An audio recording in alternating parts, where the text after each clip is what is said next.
دادگاه عالی تاجیکستان روز 9 فوریه به محاکمه 13 عضو ریاست عالی و شورای سیاسی حزب ممنوع نهضت اسلامی شروع می‌کند. این خبر را به ما یکی از پیوندان محبوسان رسانیدند. طبق منبع، پیوندان محبوسان سیاسی 8 فوریه یک روز قبل از مرافعه به دادگاه دعوت شدند. یک منبع دیگر از دادگاه عالی تاجیکستان به رادیوی آزادی گفته است که بنابر مخفی بودن پرونده محاکمه پس درهای بسته جریان خواهد گرفت، اما جزئیاتی از این بیشتر نداده است و حتی نگفته است که مرافعه این 13 نفر کدام روز آغاز خواهد شد. نزدیکان اعضای بازداشت شده حزب ممنوع شده نهضت اسلامی تاجیکستان میگویند که شاید از هر خانواده یک نفر از پیوندان و وکیلان مدافع در مرافعه اشتراک کنند. یادآور می‌شویم که این 13 نفر فعالان ارشد حزب ممنوع شده نهضت اسلامی تاجیکستان روزهای 16 و 17 سپتامبر سال گذشته بلافاصله بعد انجام عملیات ضد گروهی مسلح گنرال عبدالحلیم نظرزاده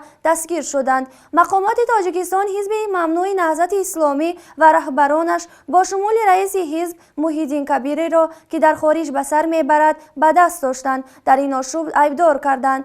دادگاه عالی تاجیکستان روز 29 سپتامبر حزب ممنوع شده نهضت اسلامی را برای خط سازمان‌های تروریستی شامل کرده فعالیتش را در کشور رسما منع کرد.